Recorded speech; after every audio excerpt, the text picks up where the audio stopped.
Hello friends, कैसे हैं आप सब लोग and thanks for watching my channel. तो इस वीडियो में हम डिस्कस करने वाले हैं यूनिटेक के प्राइस चार्ट के बारे में। और अगर मैं आपको जूम करके बताऊं तो यहाँ पे फिर से आपको मोमेंटम दिखना शुरू हो गया है। और ये मोमेंटम, अगर मैं सिर्फ प्राइस चार्ट की बात करूं तो ये मोमेंटम बहुत स्ट्रांग है। मैं ऐसा क्यों बोल रहा हूं, पहले वो एक्सप्लेन करता हूं। क्योंकि अगर आप 2019 के लो से या 20 के लो से अगर आप इसको होल्ड कर रहे हैं तो लगभग लगभग 1100% का रिटर्न दे चुका है।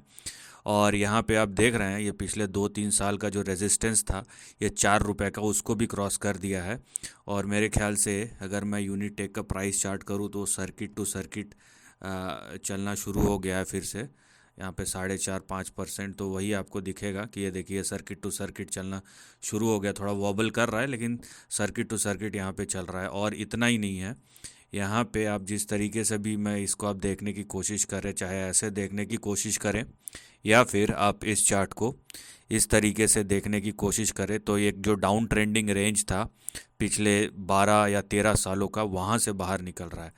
तो यहाँ पे मोमेंटम नो डाउट बहुत तेज़ है।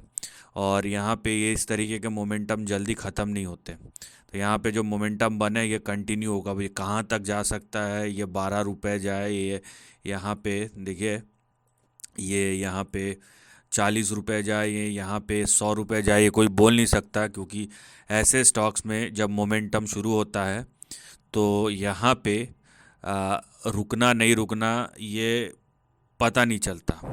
ठीक है कि कहाँ तक रुकेगा। तो उस हिसाब से आप देखेंगे तो मोमेंटम यहाँ पे बहुत तेज़ है। लेकिन आपको दूसरा पहलू भी यहाँ पे दिखाता हूँ। सिंपली मैं इस तरीके के जब मोमेंटम देखता हूँ, खासकर कुछ शेयर्स रहते हैं जिस पे आपको थोड़ा सा सतर्क रहना चाहिए। पहली बात तो देखिए, ये एक बेसिक स्टैट है, आपको दिख रहा होगा यहाँ पे। और क्लियरली यूनिटेक का भाव भी 1200 करोड़ का मार्केट कैप है, लेकिन बुक वैल्यू नेगेटिव में है। ये पहली चीज़ है। यहाँ पे डेट टू इक्विटी देखिए, ये 3 गुना डेट है।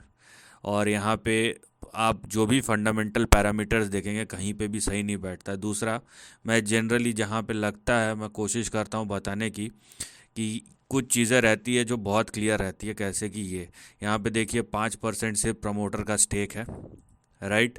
5% प्रमोटर्स का स्टेक है, बाकी 93% यहाँ पे आपको पब्लिक का स्टेक दिखेगा।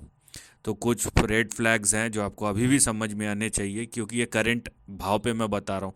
ये हिस्टोरिकल में बताने की कोशिश नहीं कर रहा हूँ। हिस्टोरिकल आप कंपेयर कर सकते हैं, लेकिन करंट आप देखिए कि अभी भी आपके रिज़र्व नेगेटिव में है, आपके बोरोइंग्स यहाँ पे बढ़ रहे हैं। चाहे आप पीएनएल देखिए, वो भी नेगेटिव में है। तो बहुत बार होता ऐसा है ना कि ये जो आपके प्राइस मूव्स रहते हैं, क्योंकि प्राइस जो है वो फ्यूचर को डिस्काउंट करता है। फंडामेंटल जो बैक एंड डेटा है, लेकिन प्राइस आने वाले फ्यूचर को डिस्काउंट करता है कि आगे कुछ अच्छा हो सकता है। लेकिन अभी तक का जो फंडामेंटल है या कोई भी ऐसा पैरामीटर जो बेसिक पैरामीटर्स है, उसके ऊपर देख के हम ये नहीं बोल सकते हैं कि ये जिस तरीके का मूव है वो जस्टिफाइबल है।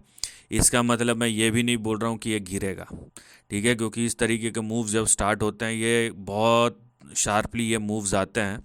अगर जो प्राइस चार्ट को एनालाइज करना जानता है उसको कोई फ़र्क नहीं पड़ता। लेकिन इस तरीके के मूव्स में प्रॉब्लम ये होता है ना कि क्योंकि ये ट्रेडर फेवरेट स्टॉक है, ये रिटेल फेवरेट स्टॉक है, 4-5 रुपए का है। अगर वो 4-5 रुपए से 20 रुपए जाने में कितना दिन लगता है ना, महीने भर में पहुंच जाएगा। तो भाई 400-500% हो गए। लेकिन आप अगर गलत तरीके से ट्रैप में फंस जाते हैं फिर आपको प्रॉब्लम हो सकता है, क्योंकि ये नीचे भी उसी स्पीड से आता है, राइट। तो जहाँ पे फंडामेंटल बैकिंग ना हो, मुद्दे की बात यह है, फंडामेंटल बैकिंग ना हो और शेयर बहुत तगड़ा मोमेंटम दिखा रहा हो, और अगर आपको इंटरेस्ट हो या आपने पोजीशन ले लिया हो, तो आपको ये ज़रूर समझना चाहिए कि आपको इस तरीके के स्टॉक्स में जनरली आप अगर नहीं समझ में आता है तो दूर रहिए। यहाँ पे सिर्फ प्रॉफिट वाले बात नहीं है, लेकिन फंडामेंटली बैक होने से क्या है ना, एक कॉन्फिडेंस अलग से आता है। नहीं तो क्या होगा कि ऊपर जाएगा नीचे आ जाएगा। कितना देर ऊपर जाएगा नहीं बोल सकता, हो सकता है यहाँ से 100 रुपये भी चले जाए। अगर आप खुश नसीब हो यहाँ से 100 रुपये भी चले जाए, लेकिन उसके बाद जो गिरावट होगा ना, वो कुछ इस तरीके का होगा। अगर तब तक फंडामेंटल नहीं सुधरे तो ये जो आप देख रहे हैं ना कैसे वाटरफॉल, जो झरना गिर रहा है, उस तरीके का होगा। या फिर आप देख रहे हैं यहाँ पे, क्योंकि आपको फिर उसके बाद निकलने का मौका नहीं मिलेगा, इस तरीके का होगा। तो प्रॉब्लम ये है। तो अगर ये इस तरीके का प्राइस मूव हो रहा है और आपने पोजीशन ले लिया है, इंटरेस्टेड हैं, तो भाई आप ट्रेडिंग रैली में, और यहाँ पे मैं ट्रेडिंग रैली की बात भी नहीं कर रहा हूँ कि ट्रेडिंग रैली है तो शॉर्ट टर्म में भाई कौन क्या करेगा वो किसी को नहीं पता। लेकिन प्रॉब्लम यह है, इस तरीके का प्राइस मूव बहुत शार्प रहते हैं, कंटिन्यू होते हैं जब तक अच्छे खासे लोग ट्रैप ना हो जाए, और उसके बाद अगर ये फंडामेंटली बैक्ड नहीं रहा तो ये फिर गिरेगा, और तेज़ी से गिरेगा। कब गिरेगा? कल गिरे, एक साल बाद गिरे, दैट डिपेंड्स। लेकिन जब भी गिरेगा तब प्रॉब्लम दे सकता है। तो आप अगर स्मार्ट ट्रेडर हैं तो आपकी मर्ज़ी, आप जो करना चाहे कर सकते हैं। लेकिन ये मूवमेंट फ़िलहाल तो कंटिन्यू हो रहा है, और जिस तरीके का मोमेंटम है, अगर मैं फंडामेंटल को इग्नोर करके खाली चार्ट को देखूं तो नो डाउट यहाँ पे कंटिन्यू होगा, क्योंकि इतना बड़ा ब्रेकआउट हुआ है तो इतना जल्दी तो ये बंद नहीं होने वाला है, राइट। लेकिन फंडामेंटली अगर इसको बैकिंग नहीं मिला तो एक लेवल के बाद ज़ोर से पिटाई भी होगी, ये बात भी तय है। वो कब होगी ये बाज़ार जानते हैं, और बाज़ार में जो पार्टिसिपेंट्स है वो जब शुरू होना, और जो रोलिंग शुरू होगा तब पता चल जाएगा। तो कुछ चीज़ें हैं जो आपको समझनी है, और समझ के ही उसके बाद आपको जो जैसा करना है आप कर सकते हैं यहाँ पे।